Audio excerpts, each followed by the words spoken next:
कृष्ण वसुदेवसुतं देवं कंसचानूरमर्दनं देवकी परमानन्दं कृष्णं वन्दे जगद्गुरुम् ॐ श्रीपरमात्मने नमः। श्रीमद्भगवद्गीता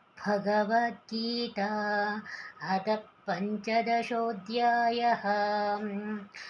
श्रीभगवानुवाच ऊर्ध्वमूलं मदशाकम् अश्वत्थं प्राहुरव्ययम् छन्दांसि यस्य पर्णानि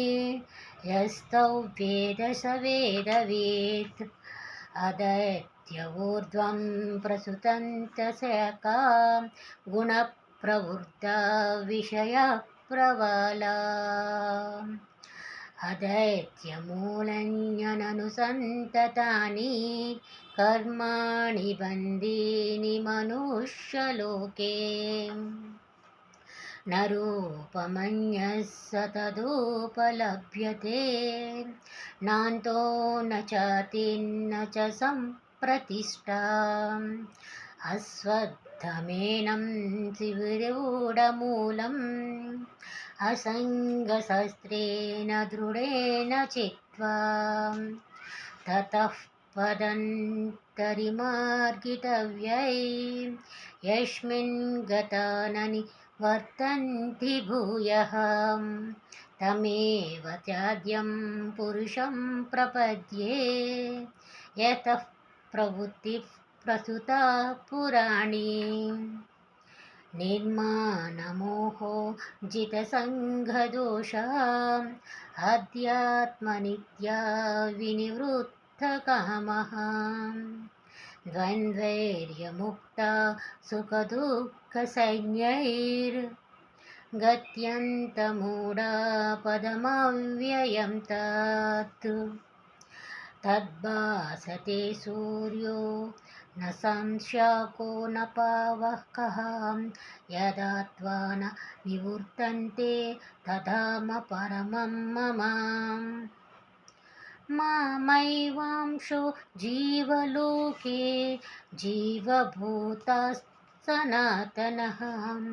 मनःपश्यन्तीन्द्रियाणि प्रकृतस्थानि क्षर्षति शरीरं यावाप्नुयन्ति याचाप्युत्क्रामतीश्वरः गृहीत्वैनितानि संयाति वायुर्गन्धनिवासयात् श्रोत्रं चक्षुस्पर्शं च रसनं घ्राणमेव च अधिष्ठाय मनश्चं च विषयेनुपासवते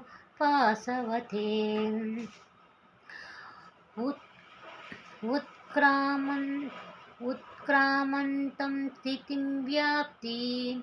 भुञ्जयवाणि गुणात्मनं विढोम ननु पश्यन्ति जानसुक्षुः यतान्तो योगिनश्चैनं पश्यन्तिश्च वशितं यातन्तोऽन्तु व्यकृतान्नात्मो नैनं पश्यन् च चेतसः यदा गत्यन्तं तेजो जगद्वसते केकिलं यच्चन्द्रमसि यच्चग्नौ तत्तेजो विदित्मामकं गामा विश्वच भूतानि धारयामय मोजसा पुष्णामि चौषधी सर्वस् समो भूत्वा रसात्मकः अहं वैश्यनारो भूत्वा प्राणिनां देहमाश्रितः प्राणापानसमायुक्ता प्रज्ञानमयं चतुर्विधं सर्वैश्च चाहुं हृदि सन्निविष्णो मतस्मृतिज्ञानमहोहज्ञानं च वेदैश्च सर्वैरहमेव वेद्यो वेदान्तकृद्वेदविधिवेद चाहम् द्राविमौ पुरुषः लोके क्षराक्षर एव च क्षरः सर्वाणि भूतानि कूटस्थोऽक्षर उच्यते उत्तमः पुरुषस्तन्या परमात्मते द्राहुतः यो लोकत्रयमाविश्वां बिभर्तव्यय ईश्वरः यस्मादक्षरमतीतोऽहम् अक्षरादपि चोत्तमः अतोऽस्मि लोके वेदे च प्रतितपुरुषोत्तमं यो मामेवमसम्मूढो जानाति पुरुषोत्तमं स सर्वविद् भजति मां सर्वभावेन भारत इति गुह्यन्तं शास्त्रम् इदं मुक्तं मायनघ हेतुभूत्वां बुद्धिमानस्य कृताकृत्यश्च भारत ॐ तत्सदिति श्रीभगवद्गीतासु उपनिषत्सु ब्रह्मविद्यायां योगशास्त्रे श्रीकृष्णसंवादे पुरुषोत्तमयोगनाम पञ्चदशोऽध्यायः। ॐ श्रीकृष्णार्पणमस्तु। जय श्रीकृष्ण।